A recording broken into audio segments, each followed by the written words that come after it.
former Governor Mike Huckabee, former governor of Arkansas, Fox News contributor. Governor, good morning to you. I want to show you the New York Post cover if you haven't seen it yet today. It reads simply, "You're grounded." Are they playing checkers or are they playing chess?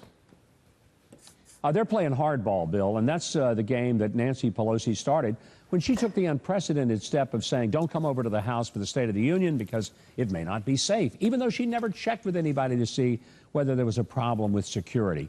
So when you start that game, you better understand that Donald Trump is always going to play on the same level of field. He's just going to play as rough as anybody else plays. And anyone who didn't get that during the presidential process and watch him excoriate 16 candidates, including me, or watch him take down Hillary Clinton, why don't people understand this? He is not a guy that runs over to the corner and bites his lip and puts a tear in his eye. He's going to come out swinging.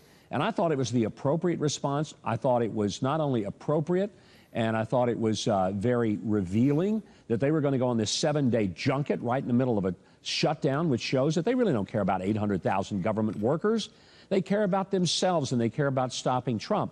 But it was also very, very funny. Well, you would disagree with Lindsey Graham and what he said then. Here's what the senator from South Carolina. Yes, I would. I totally here's his quotes, Governor. One sophomoric response does not deserve another. Speaker Pelosi's threat to cancel the State of the Union is very irresponsible, blatantly political. President Trump denying Speaker Pelosi military travel to visit our troops in Afghanistan, our allies in Egypt and NATO is also inappropriate. Continue, Governor. Well, I love Lindsey, but he's wrong. He's dead wrong about this for a couple of reasons. One, if you want to end the government shutdown, you cannot do it when the Speaker of the House, who has to call for a vote and who has to be involved in the negotiations, is gone for 7 days. That is going to absolutely prolong the shutdown. Lindsey is an institutionalist, and I understand that. Most legislators are. They want to defend their branch of government, and I get that. But this was not something that the troops overseas are dying to have. They can have that visit. They can take that wonderful excursion after they get the government back open. But it wasn't something that was pressing for them to do right now. And as the president said, if it's really this urgent for you, do what I do every day of the week. Get on a commercial flight. They go everywhere, including Afghanistan. Okay. Ed Rollins writes this at foxnews.com. I'll just read you the headline, okay? If Trump thinks Pelosi will back down when he counterpunches, he's going to be very surprised. What do you think of that, and ultimately who makes rather the next move, Governor? Well, I've watched both of them fight. They're both good fighters. They're both experienced at fighting, and they both kind of enjoy it.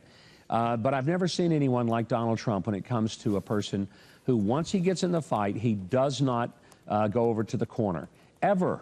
This is a guy who just keeps punching until the other side is either pummeled or just is tired of the battle. So, you know, if you want to ask me who do I bet on, that's an easy one. I would bet with the president on this one. And it's not about who wins the fight. Quite frankly, I'm disgusted with the whole thing. I want him to get the government back open. I want them to end this really ridiculous fight. We've spent more money in the government shutdown than the president was asking for in the original $5.7 billion. You're right about that. I thought Brexit was confounding. It's ridiculous. We'll see the way we get out of this one. Sir, thank you for your time. Have a wonderful weekend. Thanks. Mike Huckabee, his reaction you too, on what's Bill. happening in D.C. Thanks.